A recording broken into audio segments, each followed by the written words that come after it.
houve uma mudança. Houve resultados bons, mas é preciso ainda tornar essa tramitação mais simples, mais fácil, utilizar mais os meios conciliativos que estão previstos no nosso projeto de lei, acordos entre fornecedor e a coletividade com relação ao endividamento, por exemplo. Enfim, eu acho que estamos no bom caminho, mas com muitas dificuldades e ainda há muito por fazer. O futuro de qualquer lei é ser reformada. Primeiro, porque nenhuma lei nasce perfeita. Hoje eu vejo dispositivos lá, cada dispositivo daquele passou pela minha revisão. Eu fui o assessor do relator, do deputado Joacy Góes. Mas é obra humana. E eu confesso que eu era muito jovem naquela época, não tinha experiência legislativa. É até um milagre que o texto seja o que seja, mas nós nos esmeramos. Eu acho que não é oportuno se fazer uma reforma do Código do Consumidor, porque no Congresso Nacional isso daria ensanchas a modificações não previstas e queridas por aqueles que de boa vontade querem fazer essa reforma no Código. Então, como diria aquela anedota, é preciso combinar com os russos. Chegou no Congresso Nacional, um deputado, um senador apresenta uma emenda, faz um conchavo político, pronto. Então, aquilo que teríamos adquirido como vantagem na defesa do consumidor pode vir a perder. Mas tem a proibição de retrocesso, isso para efeitos de direito constitucional, não para infraconstitucional. Então, é bastante complicada e sensível essa matéria. Por isso é que PROCONs tem se colocado contra essas mudanças do Código do Consumidor.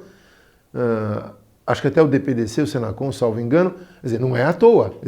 Se há órgãos de defesa do consumidor que não concordam com essas mudanças, é preciso parar para pensar um pouco. Eu acho que a parte penal um dia vai acabar no Código do Consumidor. Tanto isso é verdade que o atual projeto de Código Penal tem um capítulo específico, como a gente já antevia há 30 anos atrás, 25 anos atrás. O futuro da defesa do consumidor no Brasil depende do fortalecimento da sociedade civil. Se a sociedade civil organizada, as associações, IDEC, por exemplo, que é uma instituição hoje de reconhecido valor no pensamento da defesa do consumidor e na prática da defesa do consumidor, e outras associações, né?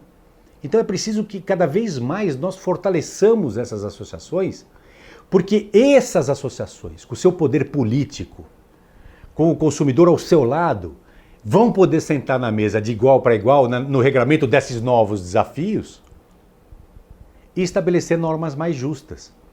Porque senão nós não teremos defesa do consumidor, nós teremos defesa da produção o tempo inteiro. E nós precisamos ter um equilíbrio. Eu acho que a jurisprudência está evoluindo, né? E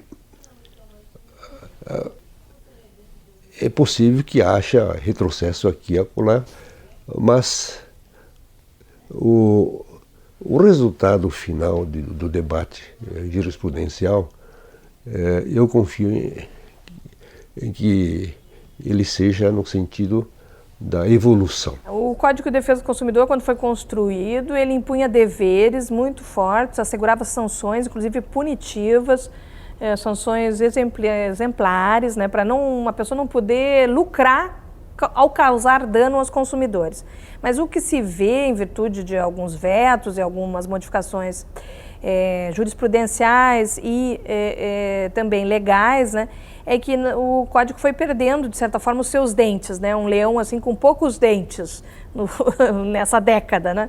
Então, em virtude da grande massificação e o judiciário, ele consegue algumas vitórias, mas ele não consegue assegurar a todos os consumidores, né? Porque, veja, 90 milhões, nós somos quantos, né? Não consegue assegurar todos a justiça. Isso só se faria se realmente as pessoas cumprissem a lei. Né? A lei tinha que ser tão forte para que o seu cumprimento voluntário fosse maior que o seu descumprimento. Não pode valer a pena colocar uma cláusula abusiva no contrato. Não pode valer a pena fazer uma venda casada, uma cobrança ilegal num boleto, que seja R$2 no país inteiro, dá milhões. Depois, na hora de pagar, não, porque é enriquecimento sem causa, porque não sei o quê, porque vai quebrar os bancos, porque vai quebrar o sistema financeiro. Quer dizer, eu causo dano, eu leso as pessoas e depois, na hora de ressarcir, sempre há um problema econômico ou sistêmico. Nós temos hoje 62 milhões de brasileiros com o nome inscrito nos órgãos de defesa do proteção ao crédito, aliás. E é muita coisa. E quando a gente vai tentar fazer uma renegociação, existe a dificuldade de retirar juros, de saber qual é o princípio da dívida, né? As planilhas que os bancos mandam nem sempre estão completas, não dá para a gente calcular o valor correto, né? E a pessoa fica sem dignidade, fora do comércio, né? Porque fica com o nome sujo. Às vezes desempregado, há várias formas do superendividamento, né? Às vezes é por perda do emprego, perda familiar, são situações que são inesperadas e acabam causando essa desestrutura na família e levando ao superendividamento. Há alguns anos, o governo, o Ministério da Justiça, investiu na plataforma consumidor.gov como uma ferramenta aliada ao consumidor para resolver suas disputas.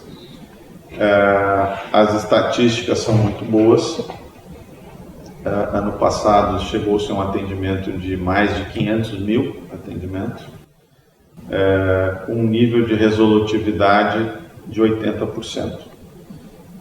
E isso significa que, se a gente usar uma matemática básica, mais de 400 mil ações deixaram de ir ao judiciário.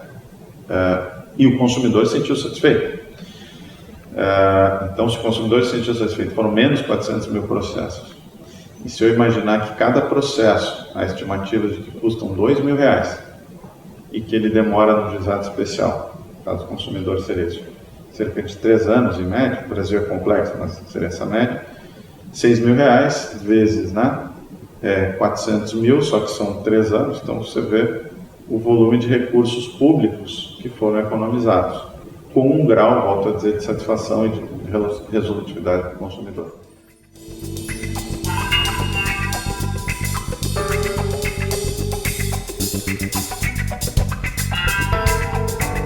Las nuevas tecnologías han producido un cambio radical en las relaciones de los seres humanos con la naturaleza, con las personas entre sí, con las sociedades entre sí e da persona hacia si mesmo. A biotecnologia, então, são essas novas técnicas que vêm para implementar a produção dos animais e também técnicas que vêm para melhorar e implementar a vida dos seres humanos. Baseado nesse grande tema de biotecnologia, nós aqui na UPF estamos desenvolvendo pesquisas que englobam tanto a parte de reprodução aplicada, no qual, no nosso laboratório, nós estamos desenvolvendo os estudos para fazer, então, o melhoramento genético de animais utilizando essas biotecnologias.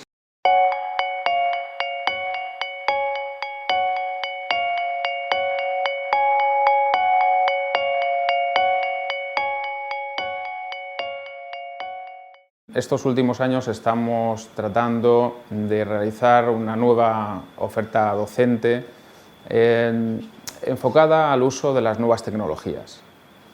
Entendemos que en la actualidad el perfil del alumno ha cambiado en muchos aspectos y el carácter presencial de muchas titulaciones limita a algunas personas el acceso a la formación, por lo cual entendemos que el uso de las nuevas tecnologías, de las plataformas informáticas para la docencia es una prioridad en la actualidad sobre todo cuando nos dirigimos a personas que trabajan, que desarrollan su actividad profesional y que no tienen la posibilidad de acudir a las clases presenciales.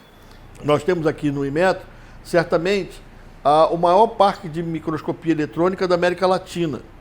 Temos inclusive um microscópio que é usado para a área de materiais, para nanometrologia, que é um Titan, que é o único na América Latina, é o único funcionando no hemisfério sul, em que eu sou capaz de ver 0,8 angstrom, que é muito, muito pequenininho, para a gente poder fazer nanometrologia, até para dar conta dessas questões de, tem nanopartículas, será que tem mesmo? No caso dos cosméticos, por exemplo, graças a Deus não tem, porque se tivesse nanopartículas mesmo, poderia matar as pessoas, porque a nanopartícula ela vai para a corrente sanguínea, se deposita no rim e mata as pessoas por insuficiência renal. O ciclo de vida dos produtos, eles têm dois processos que hoje eles não são levados em consideração, que é o antes da matéria-prima e depois da venda desse produto. Então, o ciclo de vida, tanto econômico quanto social e principalmente ambiental, ele fica quebrado. Uma hora em que o resíduo deveria ter uma utilidade e na atualidade ele vai para aterros sanitários, causando inclusive um problema grave ambiental em relação à natureza da qual ela está inserido esse resíduo. Então, o que nós temos que levar em consideração em termos de Código do Consumidor? A responsabilidade de cada ator dentro desse processo de ciclo de vida do produto. Então, vamos começar com o raciocínio que antes dessa matéria-prima virar uma matéria para ser industrializado, ela passa por um processo produtivo também agressivo ao meio ambiente. Depois, entra-se no processo produtivo, onde também ali se produz algum tipo de resíduo, e nesse a gente começa a ver a gravidade do impacto que isso causa dentro do meio natural. Depois, a responsabilização, falamos primeiro em responsabilização da indústria e agora vamos passar para o consumidor. Uma vez que você compra um produto, você passa a ser responsável pelo ciclo de vida do uso desse teu produto, que ele vai acabar virando resíduo. Bom, esse resíduo hoje nos causa problemas sérios por falta de aplicabilidade de algumas ações, como a mudança de cultura a partir da responsabilização do consumidor em relação ao código de uma maneira geral. Por exemplo, dentro do processo de uso, se o produto tem algum problema, o Código do Consumidor alcança. Agora, quando nós vamos mudar a cultura essa mesma atuação do Código do Consumidor em relação ao resíduo, responsabilizando o usuário, o consumidor, e o industriário, que também faz parte desse ciclo de vida que o meio ambiente começa a conseguir expor para a nossa sociedade de uma maneira geral. Nosso objetivo é desenvolver plantas geneticamente modificadas ou plantas transgênicas que possuem informação genética ou genes que dão resistência a insetos. Nós sabemos que os insetos são pragas, que consomem muitos dos nossos alimentos, principalmente ainda quando as plantas estão no campo. Se a gente tiver plantas que sejam resistentes a esses insetos, nós estaríamos produzindo maior quantidade de alimento e também deixando de utilizar agentes químicos para controle do inseto, o que é bastante interessante para a gente ter uma agricultura mais sustentável. Que a transgenia nada mais é do que a inserção de um pequeno segmento de proteico, vamos dizer assim, para o mais leigo, no DNA da planta, que faz com que ela tenha uma característica que se busca. Então, nós somos semelhantes quimicamente, todos os seres vivos, plantas, animais, contemos a mesma composição química. Então, por isso é possível você fazer ajustes na composição química, hoje em dia, cada vez mais, você fazer ajustes para buscar correções ou características de interesse. Então, do ponto de vista tecnológico, eu não vejo problema nenhum para a saúde humana, desde que bem conduzido, e você sabe que as tecnologias sempre são extremamente úteis quando bem aplicadas.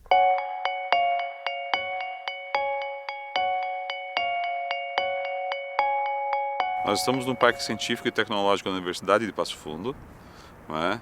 É um ambiente que foi pensado e construído com uma relação direta com o governo do estado, através da Secretaria de Ciência, Desenvolvimento e Tecnologia e com a Prefeitura de Passo Fundo. Esse ambiente ele foi pensado para que pudesse ser disponibilizado para a comunidade em geral, ações que ligam a inovação tecnológica com a transformação de uma ideia em um produto, e esse produto está disponível para os diferentes interessados. O nosso parque ele foi inaugurado então em novembro de 2013, inicialmente com o módulo 1, com 600 metros quadrados. O parque começou com a área de TI, que é Tecnologia da Informação, e depois foi ampliando para as áreas complementares, que foi a metalmecânica, foi energias renováveis, engenharia de alimentos e agricultura de precisão. Hoje nós temos mais de 3.000 metros quadrados de área construída e com laboratórios das diferentes áreas do conhecimento. Esses laboratórios eles estão disponíveis tanto para as atividades internas da UPF, como pesquisa, algumas atividades complementares à academia, e também estão disponíveis para as empresas da região e para as incubadas que estão aqui inseridas. Esse equipamento ele pertence ao UPF Parque.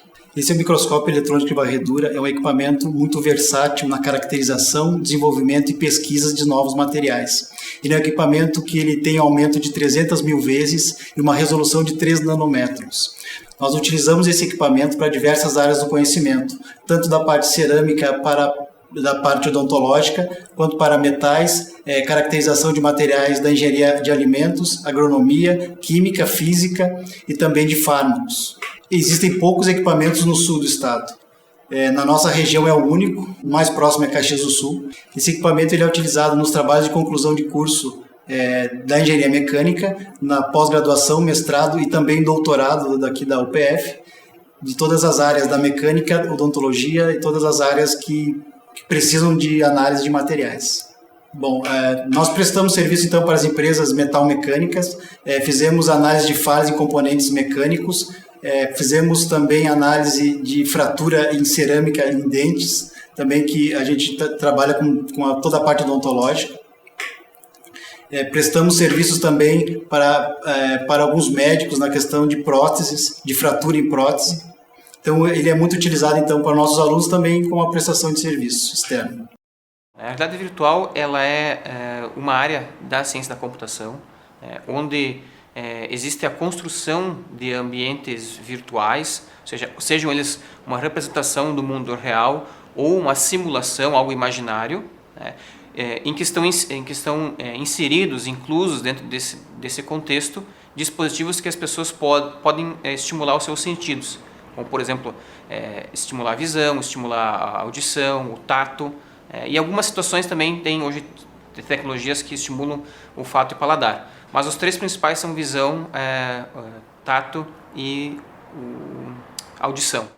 Atualmente, robótica é uma palavra que está se tornando cada vez mais comum, né? E muitas pessoas acham que isso está distante da nossa vida, né? Elas imaginam talvez um humanoide andando ou robôs numa fábrica de automóveis soldando peças. Ok, isso é robótica, mas também a robótica pode ser mais simples e atender necessidades específicas e bem pontuais, né? A grande discussão é em cima do transgênicos. Bom, o transgênicos é bom ou é ruim? Olha, há muitas discussões.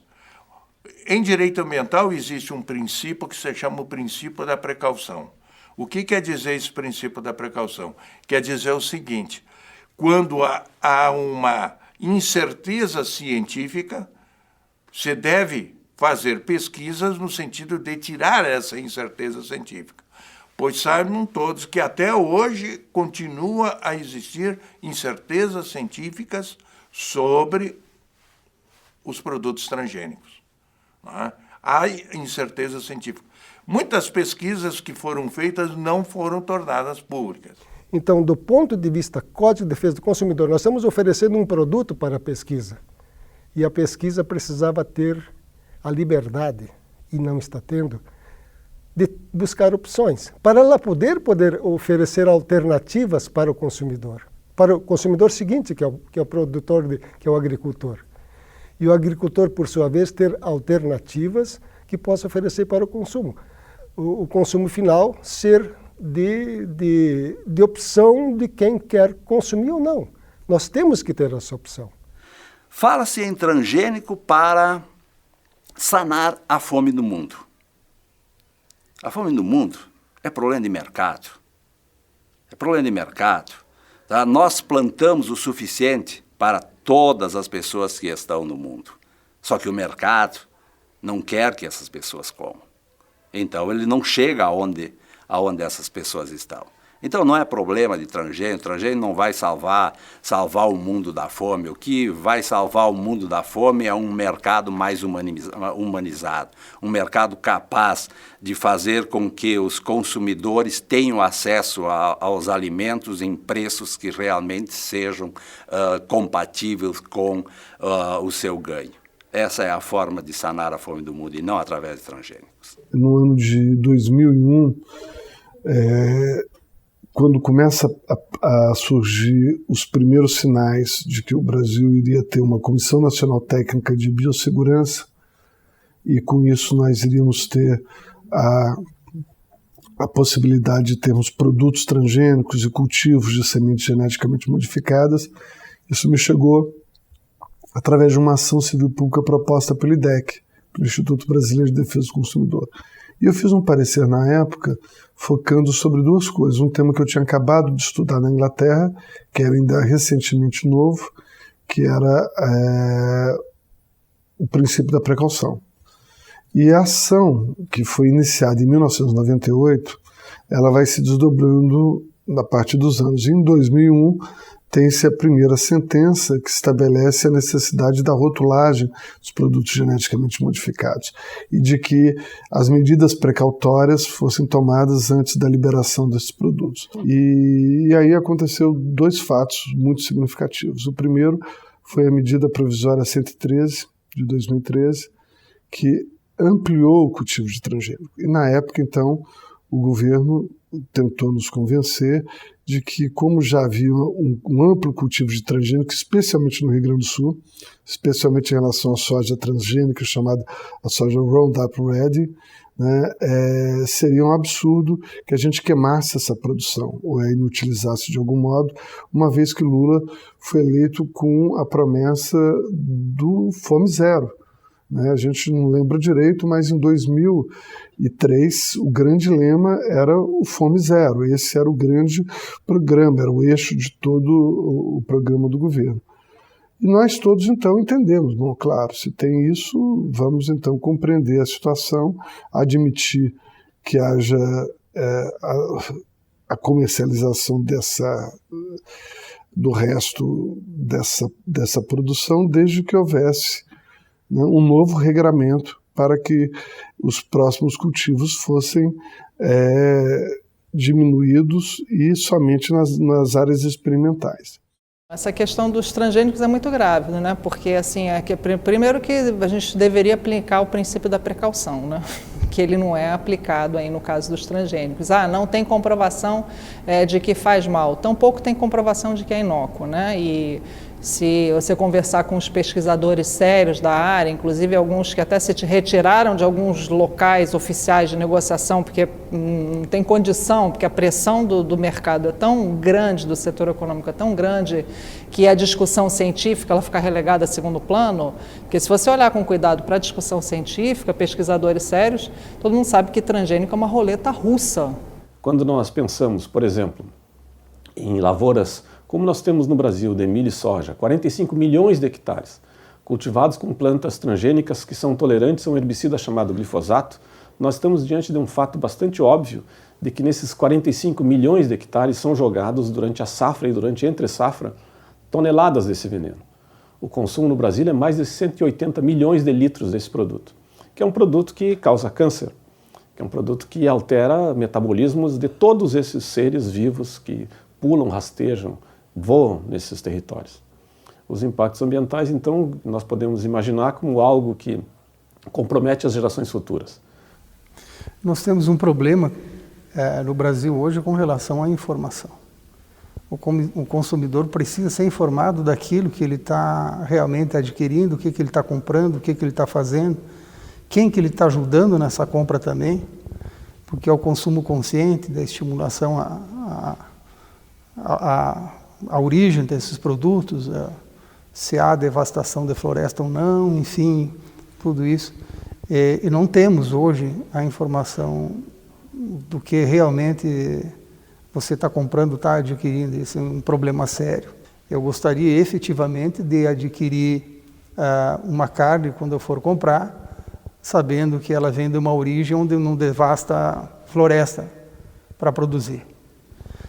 Então, hoje a demanda e a produção de alimentos orgânicos é muito grande e a tendência não é só da Europa, nem americana, mas aqui no Brasil mesmo, é de que ela vai se estender muito. Então, nós precisamos atender essa questão, produzir mais alimentos orgânicos, né? A minha família é uma consumidora de alimentação orgânica. Nós temos a nossa pequena horta também, onde a gente produz o que come, o que consegue produzir, mas é um casamento de necessidades. Essa questão do consumidor exigir acaba refletindo a conduta lá na ponta da produção. Al igual que sucede con todo avance científico, el auge de la genética ha provocado nuevos retos para el derecho. En este tema se dan sobre todo dos cuestiones que a mí me parece importante destacar en relación con el avance tecnológico, que es la unión de dos vertientes. Por un lado, el avance de la llamada sociedad de la información y de las tecnologías de la comunicación y de la información, y por otro lado el avance de la genética. Ambas por separado pueden presentar retos para la dignidad, para la libertad, para la igualdad del individuo, pero de forma conjunta lo que puede suceder es que impliquen una incidencia directa en la dignidad personal y en la identidad del mismo.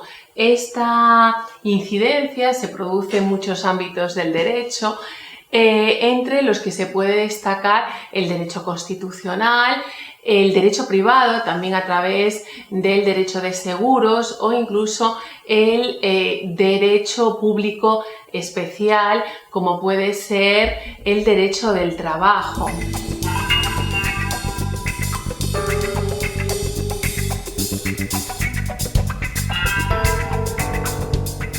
Naturalmente, todo ser vivo ele tem que comer. O ser humano se institucionalizou 3 vezes por dia. E isso teria que ter uma segurança tanto na quantidade como na qualidade desse produto. E hoje a gente não tem isso. A gente não tem o alimento produzido perto. Teoricamente, cada município deveria ter a quantidade de alimentos produzidos perto, um circuito curto.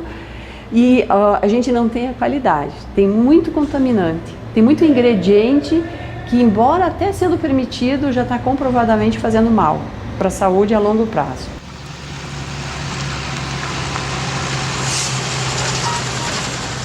Na área específica de alimentos, a gente tem alguns programas bem interessantes, né? A gente tem um programa com a Anvisa para monitorar níveis de sódio em alimentos processados, tá? É um programa que visa a saúde cardiovascular, porque o sódio influencia na questão da pressão arterial.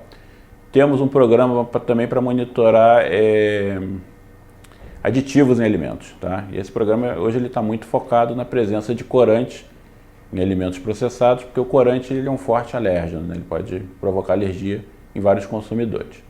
Além disso, a gente tem um programa também com a Ceasa do Rio de Janeiro, que monitora os níveis de agrotóxicos em produtos comercializados na Ceasa, que vão chegar às feiras livres aqui da cidade do Rio de Janeiro.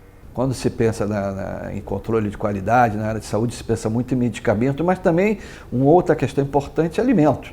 Talvez essa seja tão importante, não vou dizer que mais, mas talvez sim, porque o alimento é a fonte de saúde e de manutenção da nossa vida, né?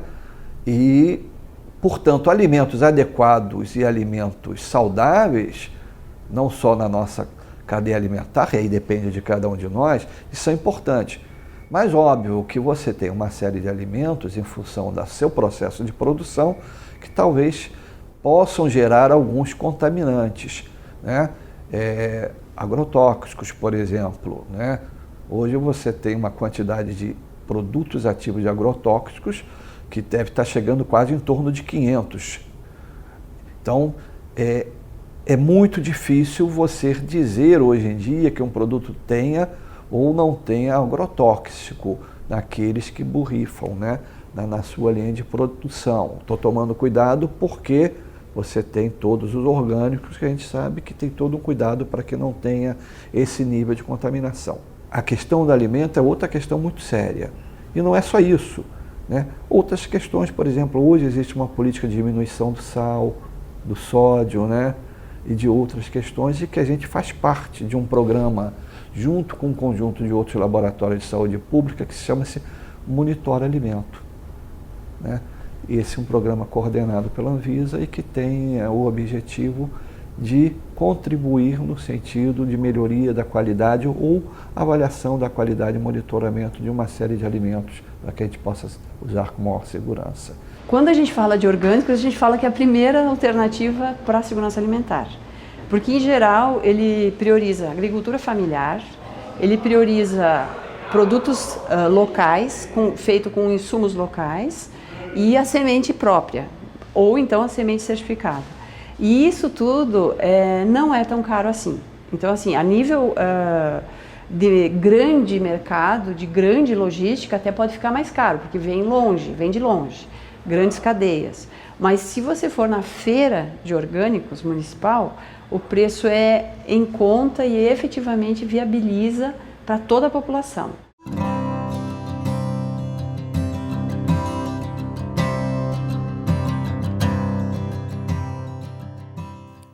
É tanto produtos químicos para a produção, até que ponto nós temos garantia de que aquele produto que saiu de lá é um produto que realmente tem qualidade.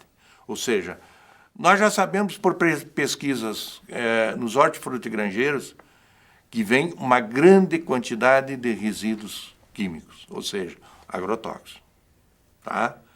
Uma grande quantidade nesses hortifrutigranjeiros.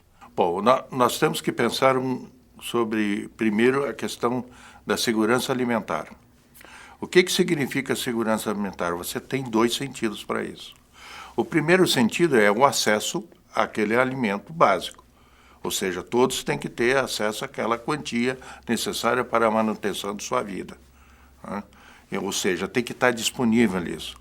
Todos os países hoje investem nessa segurança alimentar. Inclusive no Brasil está acontecendo o seguinte, alguns países estão investindo em produção no Brasil, em produção agrícola, vão investir em compra de terras no Brasil, e no Congresso Nacional está sendo debatido uma lei que vai tratar exatamente de liberação para compra de terras para estrangeiros, e o que é muito perigoso em termos de soberania, mas tudo isso está voltado por quê? A manutenção de uma segurança alimentar, ou seja, que haja acesso aos alimentos. Mas a gente não pode pensar a segurança alimentar só nesse sentido. Ele tem um outro sentido. Qual o outro sentido? É você ter acesso a alimentos com qualidade. Aqui no Laboratório de Microbiologia do Centro de Pesquisa em Alimentação na Universidade de Passo Fundo, nós realizamos análises microbiológicas para testar a qualidade de alimentos de origem animal, vegetal e também das águas. Nesse laboratório, nós realizamos esses ensaios microbiológicos de modo a conseguir avaliar se um alimento ele está dentro do seu parâmetro microbiológico preconizado. Os produtos, independente de serem feitos de forma artesanal ou de uma forma industrial, eles precisam atender requisitos de qualidade. Esses requisitos de qualidade passam desde a forma como ele foi processado, a higiene que foi realizada durante o procedimento, até como ele está sendo processado ao final, se ele está sendo mantido resfriado, se ele está sendo congelado. Estamos no SARLE, no Serviço de Análises de Rebanhos Leiteiros da Universidade de Passo Fundo. Desenvolvemos uma série de pesquisas, de trabalhos, envolvendo alunos de graduação e de pós-graduação, com a intenção de descobrirmos e melhorarmos cada vez mais a qualidade do leite que é produzido aqui na região. Quando se fala em qualidade do leite, a maior preocupação em todo o Brasil está relacionado com a contagem bacteriana total e com a contagem de células somáticas.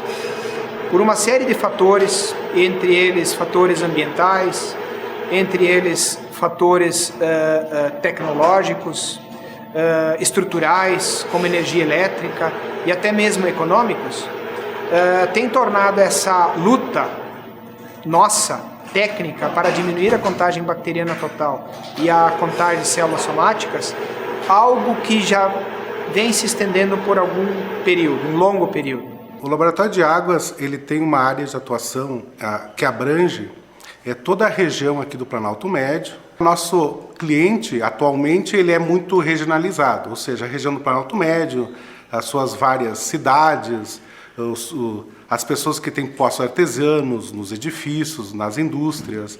E a gente, então, tem uma parte de processamento de todos os postos artesianos aqui em termos de qualidade de água em relação aos parâmetros físico-químicos, ou seja, a gente tem um rol de ensaios que envolve a caracterização da potabilidade, que envolve pH, dureza, cloretos, os íons metálicos, que é aqueles que podem ser prejudiciais à saúde, mas também aqui desenvolvem pesquisas, né? Porque o laboratório aqui de água, ele além da prestação do serviço, a gente atua junto à graduação, por exemplo, com estudantes bolsistas, e também a parte de pesquisa que a gente leva todo o nosso equipamento que a gente tem aqui para algumas áreas específicas, do tipo a determinação de alguns metais pesados. Né? No laboratório são desenvolvidos diversos projetos, né? Hoje tem mais de 20 alunos em pós-graduação realizando projetos dos mais variados. O foco principal são os resíduos de agroquímicos das lavouras da região, principalmente as lavouras de soja, o glifosato muito presente, e os resíduos de medicamento que acabam chegando no ambiente por causa do descarte errado e mesmo pela excreção dos medicamentos que a gente toma, em especial, no caso desse laboratório, os psicofármacos, né? Todos esses medicamentos, como o Prozac, o diazepam, uma série de medicamentos que podem chegar ao ambiente e causar alterações. Então é um laboratório de pesquisa básica, mas também bastante aplicada, porque os resultados gerados com essa espécie de peixe modelo, eles além de darem uma informação muito boa para o que acontece no ecossistema, dá uma informação muito boa do que acontece conosco, porque ele é um modelo altamente aceito, com uma homologia enorme entre o genoma dele, os genes desse peixe são muito parecidos com os nossos, e o que a gente detectar de efeito nesses peixinhos, provavelmente, com muita chance de certeza, acontece conosco também.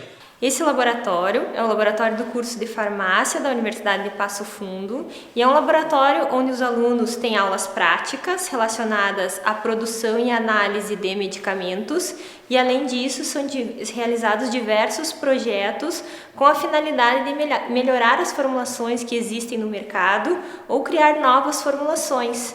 Os nossos projetos, a gente tem uma linha relacionada ao desenvolvimento de nutracêuticos, que é um projeto, então, juntamente com o projeto Nutrali, do Parque Tecnológico da Universidade de Passo Fundo. E nesse projeto de nutracêuticos, a gente transforma um alimento em medicamento. Então, a gente costuma trabalhar com plantas e frutas e nativos aqui da nossa região. A gente trabalha com a folha da guavirova e com o fruto da guavirova, que a guavirova ela já é descrito que ela tem algumas propriedades interessantes, como por exemplo de redução de colesterol, e por isso é interessante tentar melhorar essas propriedades, assim como encapsular isso, porque na forma de cápsulas a gente consegue aumentar esse potencial de ação da guavirova. Nós estaríamos hoje vivendo numa sociedade de risco também em relação aos alimentos, né? Em virtude de que a tecnologia, a ciência impactam fortemente na produção dos alimentos, né? Nas inovações dos alimentos e as consequências dessas inovações para a saúde humana, para o meio ambiente, nem sempre nós conhecemos, nós, pessoas, cidadãos, muito menos os consumidores. Então, nesse sentido, nós estamos trabalhando no Ministério Público com um dos principais instrumentos que tem o consumidor, que é a informação. num primeiro momento, então, tentando informar por meio de site, de páginas, né, fanpage, por exemplo, com informações técnicas, tanto da área da saúde como da área agropecuária, acerca de verdades e mitos, né, dos agrotóxicos, por exemplo, dos transgênicos na alimentação humana. É maravilhoso o Brasil ter uma legislação que tenha o T do transgênico. Nós temos que lutar para que ela continue. O IDEC, ele mantém essa lei, luta por uma campanha, porque há deputados que querem tirar, né? Mas o que nós temos que efetivamente entender?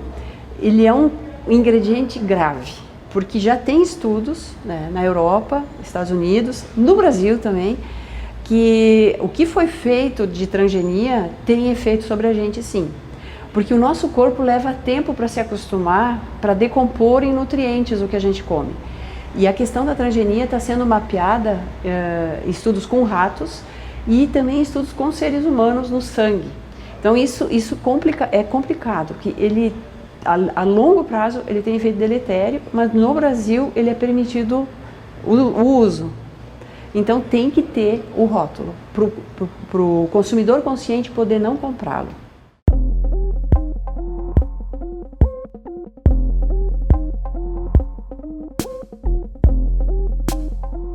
A internet a gente pode colocar ela mais ou menos junto com a pedra lascada, junto com o fogo, junto com a roda, junto com a prensa, pelo nível de impacto que ela traz sobre a vida das pessoas, né?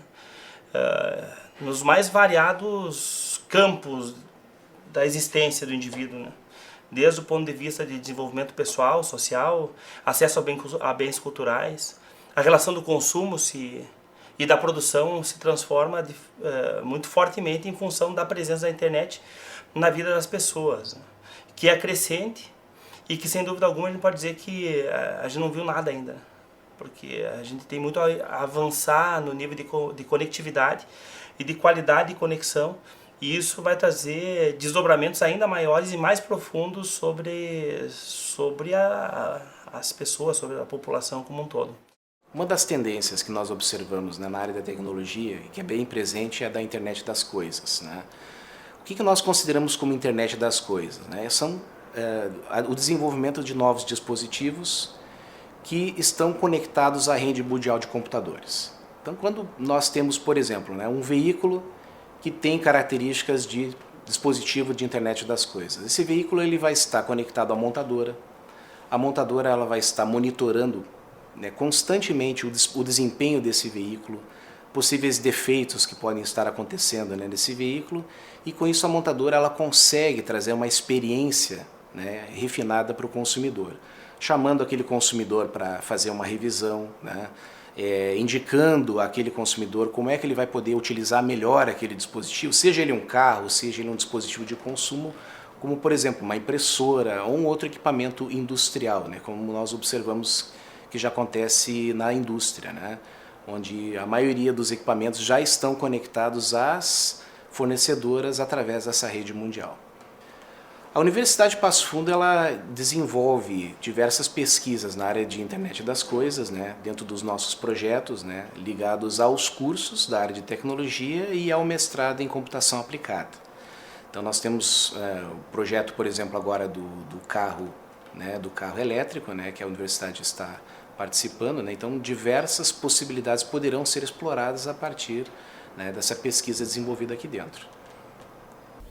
Bom, nós estamos aqui na divisão de metrologia, de tecnologia da informação e telecomunicações, que é a DMTIC, e entre outras coisas a gente trata um pouco da parte de segurança da informação.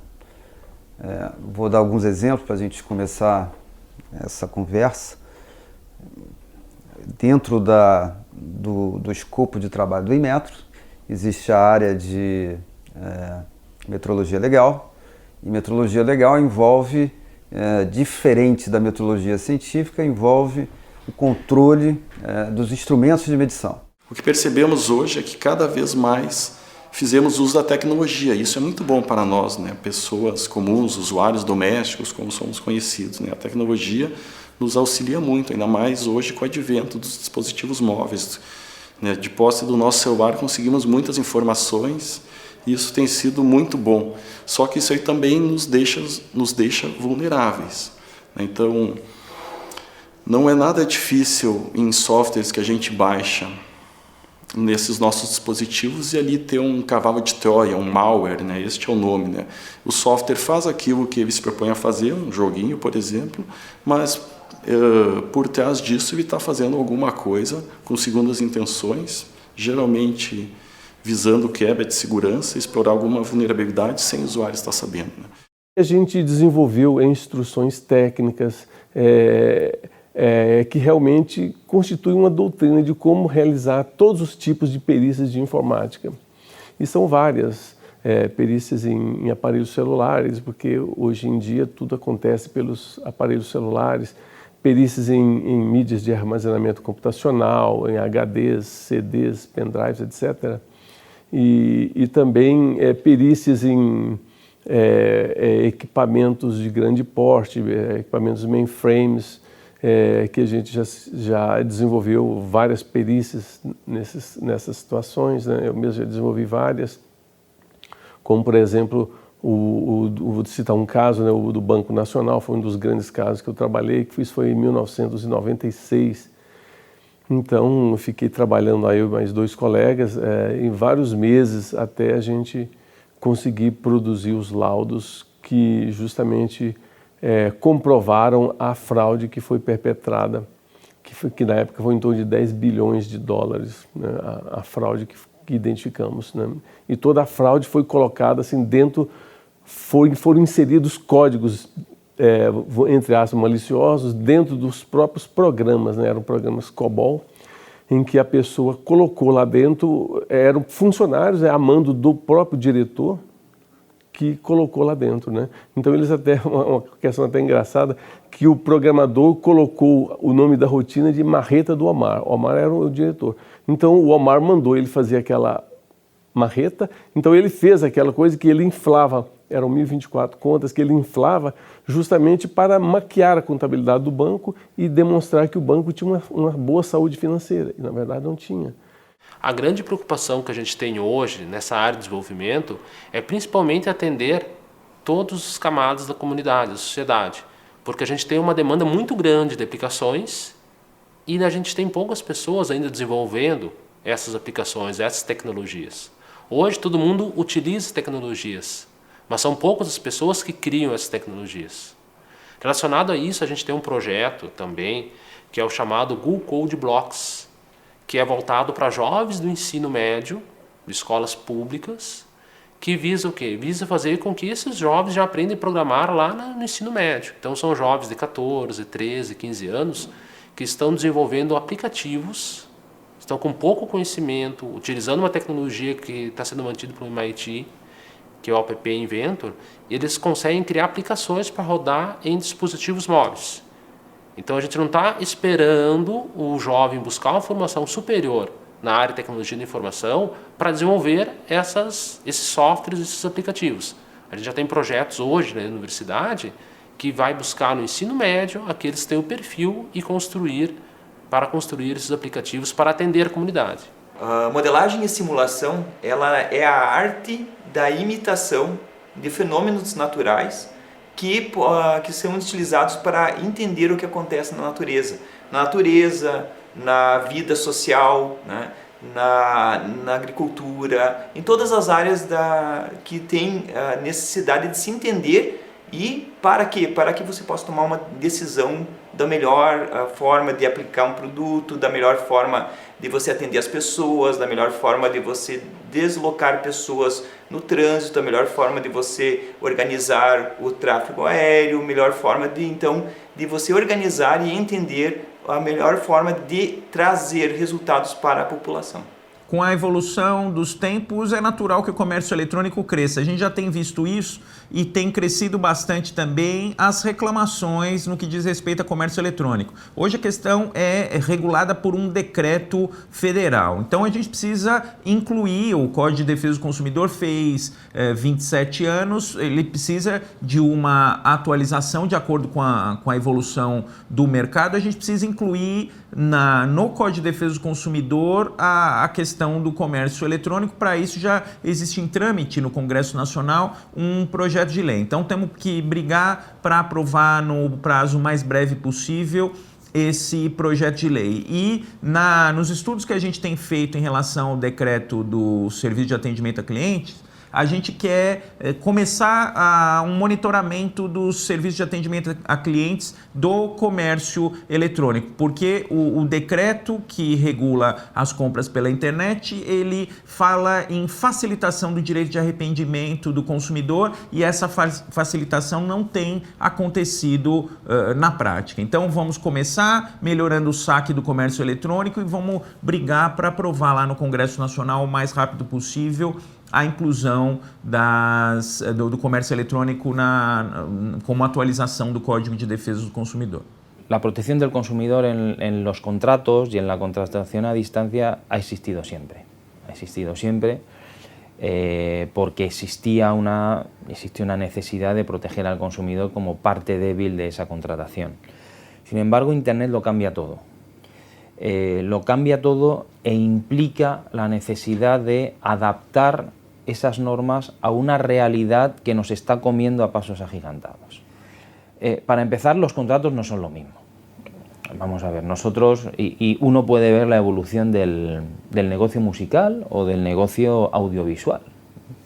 Cuando nosotros éramos jóvenes y queríamos adquirir un disco de un grupo de música, hacíamos una compraventa, es decir, íbamos a un establecimiento y comprábamos un vinilo. Después ese vinilo se convirtió en un CD de música. Pero después, cuando llegó Apple con su maravillosa historia de iTunes, lo que hacíamos era descargar las canciones. Con lo cual ya no hay un soporte tangible que nos pueda decir, bueno, estamos celebrando un contrato de compraventa. Esa ley del año 39/2015 lo que implica es que en un plazo máximo de 2 años el procedimiento en papel va a desaparecer. Ese es el deseo del legislador, que el procedimiento en papel desaparezca por completo de aquí a 2 años. En el 2018 se cerraría el último procedimiento administrativo en papel. A partir de ahí, todas las relaciones entre ciudadanos y administración tendrían que ser electrónicas. La normativa de protección de datos, o mejor dicho, el derecho fundamental a la protección de datos personales, hoy tiene una gran relevancia, sobre todo en el ámbito de Internet. ¿Por qué? Porque desarrollamos gran parte de nuestra vida, todos desarrollamos gran parte de nuestra vida en la red, y eso supone, primero, que dejamos un rastro digital. Pues cada vez que nosotros nos conectamos a Internet, pues dejamos una serie de datos, pues desde el tipo de dispositivo que utilizamos para conectarnos, nuestra ubicación geográfica, o pues, los sitios que visitamos, las páginas web que vemos, y todo eso deja un rastro digital.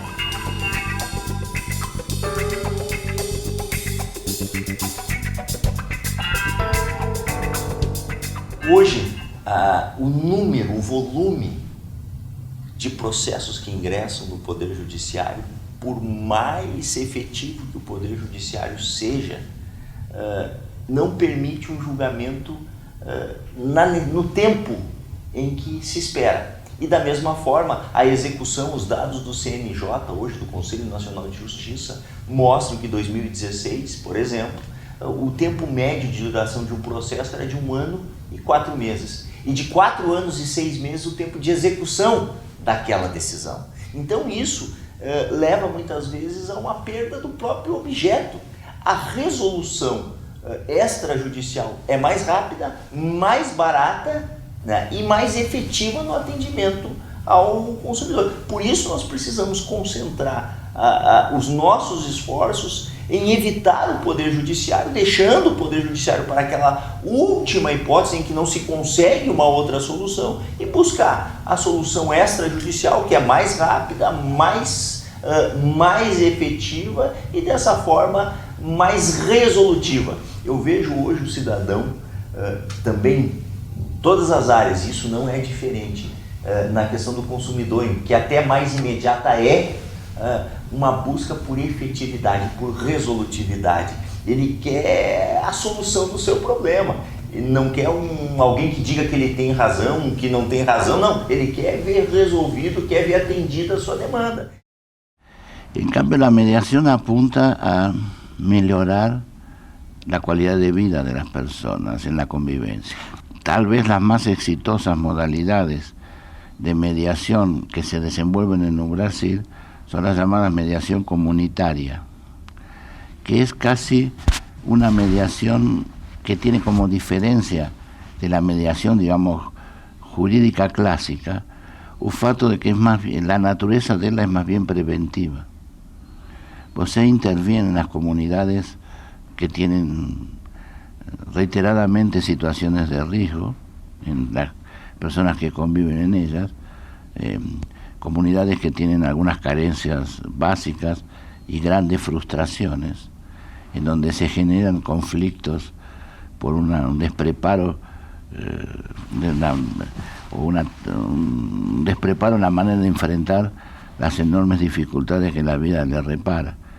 Entonces, ahí se crean escuelas de convivencia, en donde se les ayuda a las personas a aprender a superar sus propias dificultades que la vida les fue presentando a cada uno de ellos. Falta sensibilidad en la formación de todas las profesiones. Falta sensibilidad en un médico, falta sensibilidad en un arquitecto, falta sensibilidad en el psicólogo, falta sensibilidad en el educador. O sea, no es solo un mal do derecho, es un mal del modo en que se educa hoy. Está falido el sistema educacional. Bien, uno de los problemas más importantes que se plantean hoy en el derecho de consumo no es tanto la existencia de leyes que protejan al consumidor y de normas que regulen la actividad de intercambio de bienes y servicios en el mercado, sino realmente un problema importante es la solución a los conflictos que se plantean en las relaciones entre los empresarios y los profesionales con los consumidores destinatarios de sus productos y de sus servicios. ¿Por qué? Miren, las características más destacadas o destacables de los conflictos de consumo son, en primer lugar, son conflictos que tienen una cuantía económica baja, no son conflictos de cuantía económica importante. La media en Europa está entre los 70 y los 200 euros por conflicto. Pero son conflictos muy numerosos. Es decir, podemos estar hablando de conflictos que se dan en el ámbito de la producción, distribución y venta de productos y servicios de uso muy común, muy generalizado, y a lo mejor lo que tenemos son 1.000, 2.000, 3.000 o 50.000 consumidores afectados por un mismo conflicto. En segundo lugar, son conflictos donde el desequilibrio entre las partes es muy relevante, en la medida en que por lo general el empresario y el profesional cuentan con unos equipos, con unas estructuras jurídicas de defensa de sus intereses muy bien organizadas, mientras que los consumidores, por lo general, salvo cuando acuden a la ayuda de una asociación de consumidores y usuarios, van siempre solos, sin ayuda, sin asesoramiento. Por tanto, el desequilibrio o la desigualdad de las partes es muy manifiesta. En tercer lugar, lo que llamaríamos el transpersonalismo.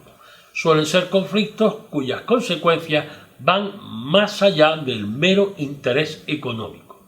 Nosotros, en nuestra experiencia, hemos comprobado que muchas veces el consumidor reclama más por el factor humano del trato que ha recibido que por la cuantía económica de lo que se ha producido como causa del conflicto. En cuarto lugar, la falta de una cuantía económica importante sirve o se utiliza o al final es la causa por la que normalmente los conflictos de consumo no van a parar a los tribunales de justicia, porque la justicia objetiva y formal de los aparatos del Estado suele ser una justicia cara, lenta y cuyos costes no sirven para que el consumidor se sienta animado, proclive a plantear acciones judiciales.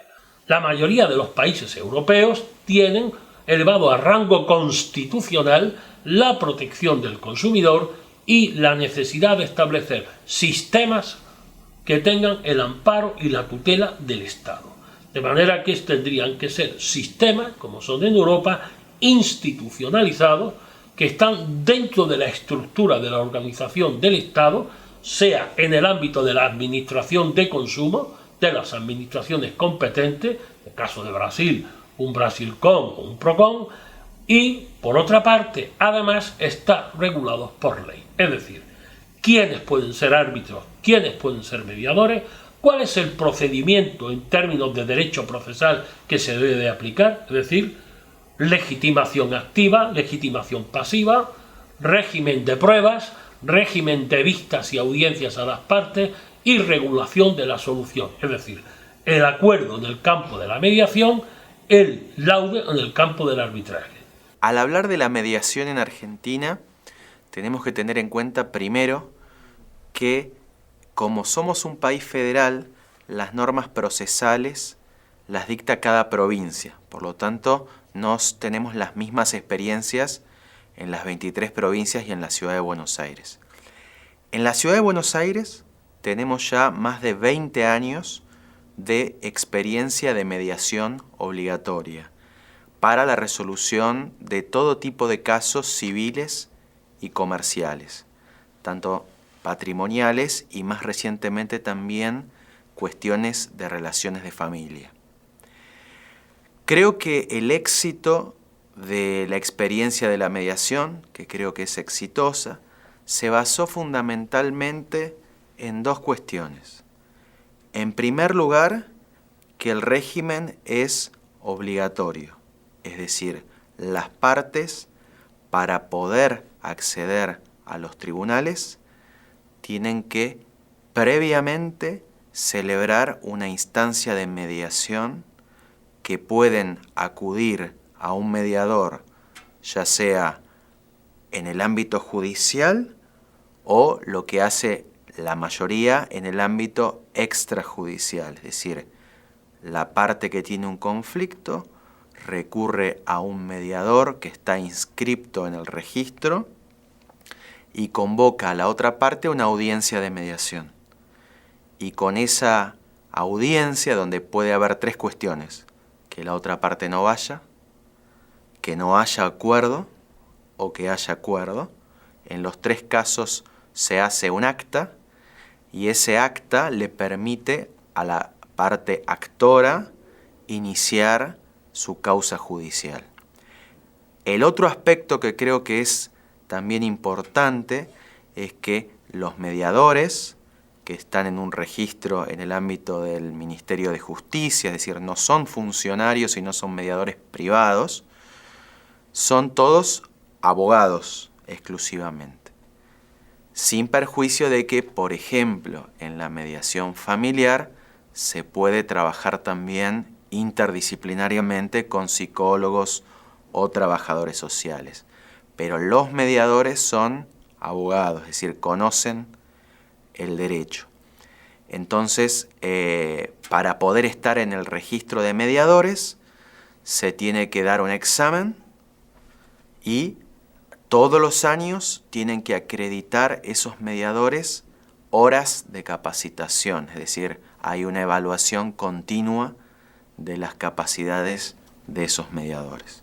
Como mediador, sempre pensei que o papel do mediador tem dois tipos: o mediador vocacional e o mediador profissional. O ideal seria o mediador vocacional e profissional ao mesmo tempo, porque é como um médico que cura os doentes ou um psiquiatra que cura os doentes e depois em casa briga com a esposa. Então tem as duas personalidades, um pouco bipolar, e assim tem muita gente que tem um perfil profissionalmente correto, mas no mesmo tempo rappresenta uma incoerência com o papel que está fazendo profissionalmente. A ideia nossa é incluir, sobretudo, as novas questões de mediação e solução de conflitos, novos meios de solução de conflitos, mediação, arbitragem. Qual a ideia? A grade anterior, nós preferimos chamar de matriz, porque a grade em jaula, né? A nova matriz, ela prima por uma ideia de não demandar sempre ao judiciário. A ideia é tentar esgotar toda e qualquer possibilidade de negociação, de mediação, toda e qualquer possibilidade de solução prévia do conflito.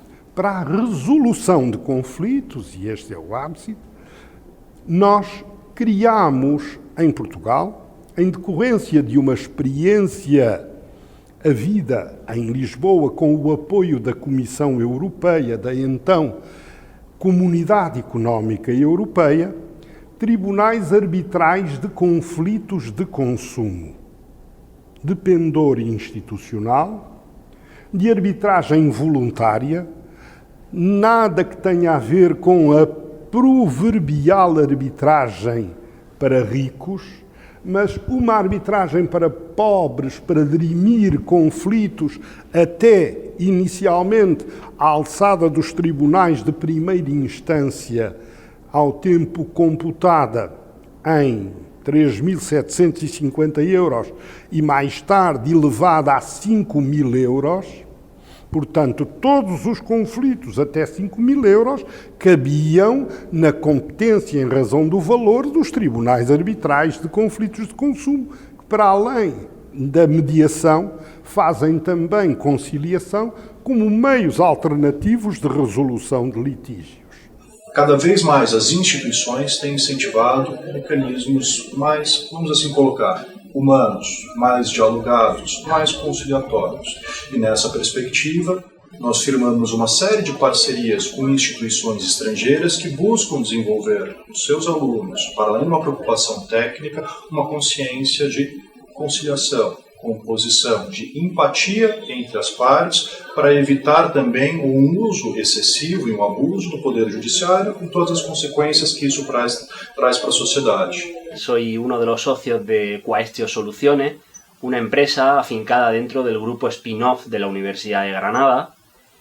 Actualmente nuestra empresa, Quaestio Soluciones, tiene una serie de productos nacidos de los másteres de formación en consumo y empresa de la Universidad de Granada.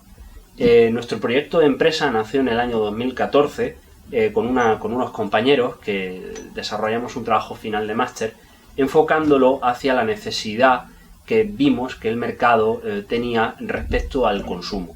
Concretamente, Quaestio Soluciones, a través de su producto OK Consumo, esta es la imagen antigua, posteriormente enseñaré la nueva que se ha hecho y se ha registrado como marca junto con esta, vimos la necesidad de una formación y una atención en derecho del consumo hacia las empresas. Las necesidades que nosotros analizábamos dentro del máster y sobre todo en el trabajo final del mismo que dio lugar al nacimiento de Quaestio Soluciones con el producto OK Consumo era que las empresas en muchas ocasiones no tenían la necesaria información, asesoramiento y gestión en el ámbito del derecho del consumo, con lo cual llevaba una serie de sanciones, infracciones y de necesidades legales que no cubrían y que les estaban costando y le están costando determinada cantidad de dinero y pérdida sobre todo de prestigio a nivel del consumidor final. Dentro de las relaciones de consumo hay identificadas tres partes, que es la parte del consumidor, la parte de las instituciones o los organismos que controlan el cumplimiento de la normativa de consumo y una tercera parte que son las empresas. Nosotros lo que hemos pretendido hacer es darle la vuelta a la imagen del derecho de consumo y fomentar la protección del consumidor a través de la empresa. Queremos que el consumidor se sienta amparado a través de la propia conducta que tengan las empresas, tanto a la hora de comercializar productos como de fabricarlos, publicitarlos, servicios de postventa, las garantías, que son cualidades que en el sector consumo se ve como derechos, pero que una empresa tiene que cambiar su visión e considerarlo como oportunidades de negocio. Nós temos aqui essa disciplina, uma disciplina específica de mediação e arbitragem, Então, a ideia é que os alunos tenham esse contato com esses meios adequados e que eles possam realizar, participar de exercícios práticos, vendo uma outra forma de solucionar os conflitos e não somente utilizando aí a via judicial.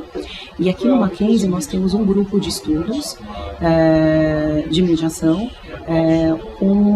onde o objetivo é justamente difundir essa cultura da mediação, mostrar o Instituto e também preparar os nossos alunos para as competições nacionais e internacionais de mediação. Mediation, when it first became known in the United States, was resisted.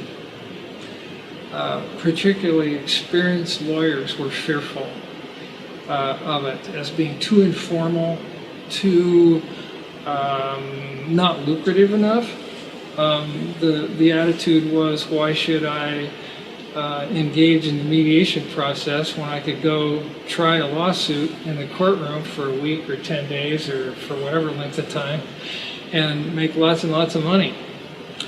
Well, over time, through the education of young people, through the word of mouth in various communities and in bar associations, mediation has become extremely prevalent in the United States. And at Pepperdine, I run the Community Justice Clinic. And the Community Justice Clinic is for NGO and other community organizations who are working with human rights, with sustainability and environmental causes, for the homeless, for domestic violence, for women's rights, and we have clients who are in Southern California and Ecuador and Uganda and India, and we are growing our practice in California and around the world. I do another project at the university, and that's really why I'm here today. Because at the same time I came to the university, I set up a legal advice clinic, which is modelled, in fact, very much on what we did at the Law Centre, except this time the students are doing the advising. It's also a fantastic service for the local community.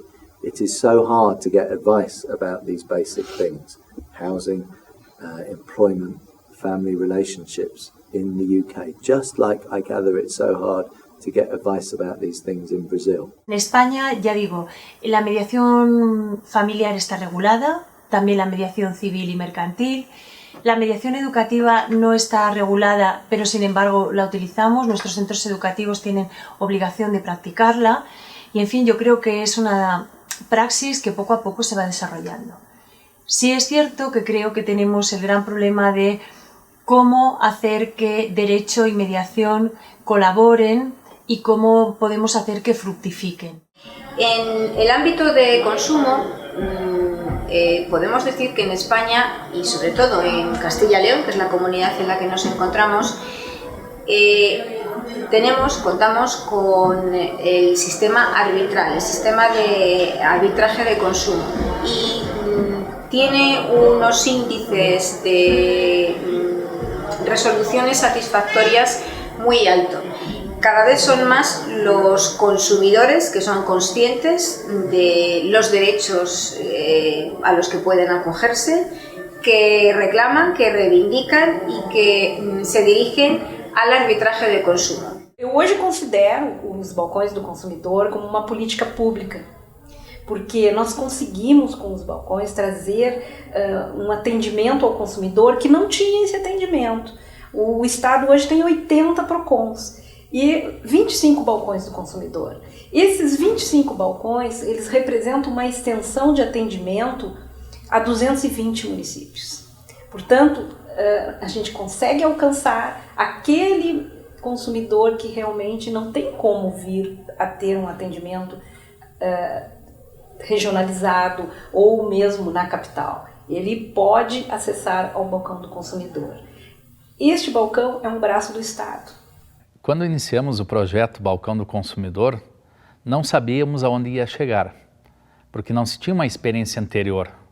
Então, o projeto ele veio a inovar dentro das políticas de defesa do consumidor, a partir do próprio Código de Defesa do Consumidor, ao qual prevê também a participação de organizações não governamentais.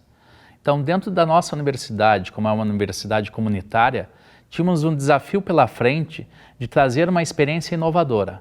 Inovadora no seguinte sentido, de dar uma condição de que nossos alunos pudessem atuar na pesquisa, na prática e na extensão. Com toda essa ideia, surgiu o Balcão do Consumidor. Em 29 de setembro de 2006, inauguramos o projeto do Balcão do Consumidor.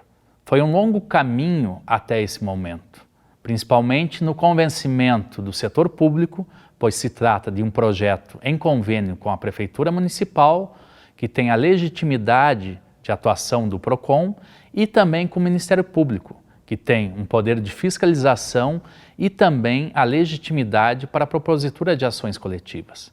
Nesse sentido, essa ideia e esse sonho veio a se tornar realidade, inicialmente com a participação do Ministério Público Federal, Procuradoria da República, aonde abriu um edital, aonde conseguimos captar um recurso, que tornou esse sonho realidade nesse primeiro momento, aonde além da atuação do Balcão do Consumidor no atendimento dos consumidores, atendendo a comunidade, se propiciou também o desenvolvimento de uma série de atividades de educação para o consumo. Para nossa surpresa, tivemos o privilégio, na inauguração do projeto, trazer um dos pais do Código de Defesa do Consumidor, o ministro do STJ, Antônio Herman Benjamin, que veio a lançar aqui em Passo Fundo, além da inauguração, uma proposta de desafiar o município a ser o primeiro município do Brasil a ter um Código Municipal de Defesa do Consumidor. Com o passar dos anos, essa proposta que iniciou na Universidade de Passo Fundo, na Faculdade de Direito, ela se expandiu para os campi da universidade, aonde conseguimos levar esse atendimento em todos os municípios na área de abrangência da Universidade de Passo Fundo, ampliando esse atendimento. Mas essa iniciativa que começou em Passo Fundo, ela também se estendeu para outras instituições de ensino superior. Com isso, nós conseguimos potencializar o atendimento das demandas dos consumidores que não tinham atendimento em determinadas regiões do estado. E um grande diferencial é trazer um atendimento especializado, porque estamos dentro de uma faculdade de Direito. Então, o desafio cresceu cada vez mais, principalmente pelo crescimento do número de atendimentos, que em mais de 10 anos do projeto temos só no município de Passo Fundo, no Rio Grande do Sul, mais de 80 mil atendimentos. Em média, na atualidade, nós temos em torno de 60 a 70 atendimentos diários. Então, com isso, se criou uma responsabilidade cada vez maior, no seguinte sentido de que o projeto ficou conhecido. Com isso, novos desafios foram lançados. O projeto avançou nesse sentido nas atividades de educação para o consumo, principalmente com a criação do personagem Tchê Consumidor, que foi animado em revista em quadrinhos, também foi animado para a televisão com bonecos, contando as histórias do Tchê, e também o grande desafio foi fazer o documentário sobre a história do consumidor, inicialmente no Rio Grande do Sul, posteriormente contando o movimento consumerista brasileiro, o primeiro volume do documentário tratando da história e os 25 anos do Código de Defesa do Consumidor, o segundo volume do documentário tratando do presente, a atualização e a internacionalização do Código de Defesa do Consumidor, e o terceiro volume tratando das novas tecnologias e novas formas de resolução de conflitos.